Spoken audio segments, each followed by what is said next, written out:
Jesus de Nazaré não apenas pregou o Evangelho, ele viveu uma vida completamente dependente do Espírito Santo. Desde a tentação no deserto até a agonia no Getsêmani, ele foi guiado, fortalecido e capacitado pelo Espírito. Ao enfrentar o maligno no deserto, Jesus resistiu a todas as artimanhas do diabo com as palavras das Escrituras e o poder do Espírito Santo. Sua pregação, repleta de sabedoria e autoridade, os milagres que desafiavam as leis da natureza e o amor incondicional pelos marginalizados, eram manifestações do poder do Espírito Santo operando através dele. Jesus curava os enfermos, restaurava os cegos, ressuscitava os mortos e expulsava demônios, tudo no poder do Espírito. Ele era o modelo perfeito de uma vida totalmente submissa ao Pai e impulsionada pelo Espírito. Mas a jornada de Jesus não foi isenta de provações. A tentação no deserto, onde ele enfrentou as artimanhas do maligno, revelou a sua completa dependência do Espírito Santo. A agonia no Getsêmani, onde ele suou gotas de sangue em oração, demonstrou a sua submissão à vontade do Pai. E a crucificação, o ato supremo de sacrifício, foi consumada no poder do Espírito Santo, abrindo um novo caminho de acesso a Deus para toda a humanidade. A morte de Jesus, longe de ser um fim, foi o prelúdio de um novo começo. No dia de Pentecostes, 50 dias após a ressurreição, o Espírito Santo desceu sobre os apóstolos em uma manifestação espetacular, como um vento impetuoso e línguas de fogo. A partir daquele momento, eles foram transformados em testemunhas ousadas e poderosas, proclamando o Evangelho de Jesus Cristo em todas as nações. A igreja primitiva, nascida no fervor do Espírito Santo, cresceu rapidamente, desafiando as autoridades e transformando o mundo ao seu redor. O Espírito fluía através dos crentes, capacitando-os a realizar sinais e maravilhas, a curar os enfermos e a pregar o arrependimento. Aquele evento não foi apenas um marco histórico, mas um ponto de inflexão na trajetória da fé, inaugurando uma era de renovação espiritual e esperança para todos os que creem. Perseguições, heresias e divisões ameaçaram a unidade da igreja nascente. Contudo, o Espírito Santo, como um escudo protetor, sustentou os crentes em meio à tribulação, capacitando-os a perseverar na fé e a testemunhar o poder da ressurreição. Imagine a coragem de Estevão, o primeiro mártir cristão, enfrentando a fúria de seus algozes com serenidade e fé, proclamando a verdade do Evangelho até o último momento. Sua morte não silenciou a mensagem, mas semeou as sementes da esperança em um solo fértil.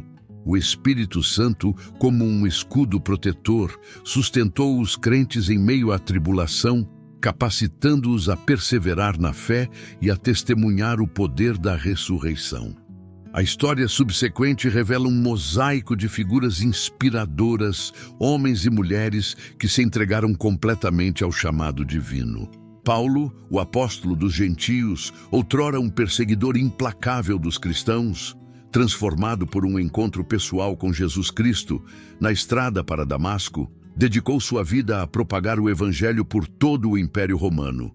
Suas cartas, repletas de sabedoria e discernimento, continuam a edificar e desafiar os crentes até hoje.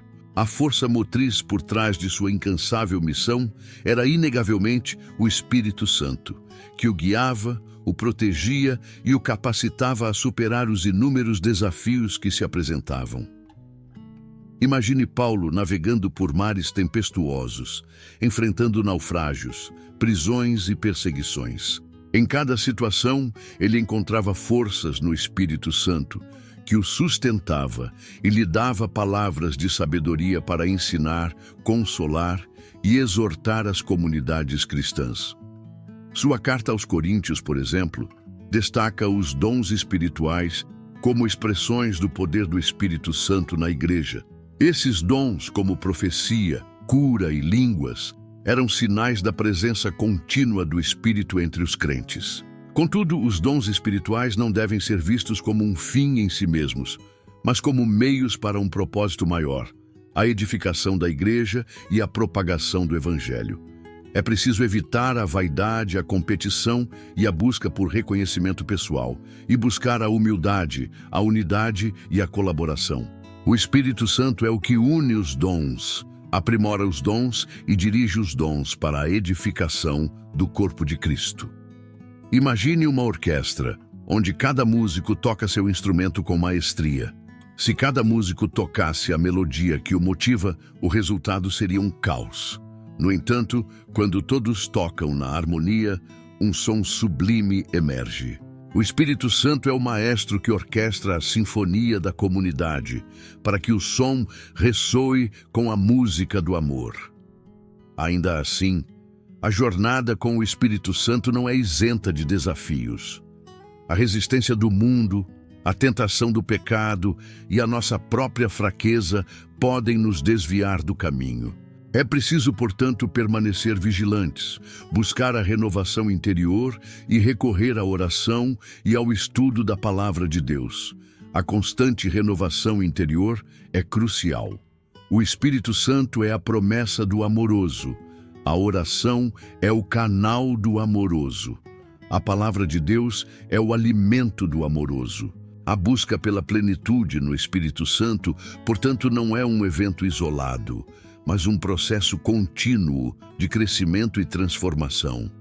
É uma jornada que exige disciplina, perseverança e uma fé inabalável. Imagine um atleta se preparando para uma maratona. Ele não consegue correr os 42 quilômetros de uma só vez. Ele precisa treinar diariamente, superar a dor e o cansaço e manter o foco no objetivo final. Da mesma forma, precisamos nos exercitar espiritualmente, buscando a comunhão com Deus, praticando a oração e a leitura da Bíblia e resistindo às tentações. Diante dessa história transformadora, resta-nos perguntar: como estamos respondendo ao chamado do Espírito Santo em nossas vidas? Como estamos sendo usados por Ele para impactar o mundo ao nosso redor? Afinal, o Espírito Santo continua a agir hoje, capacitando-nos a superar os desafios e a viver de acordo com o propósito divino.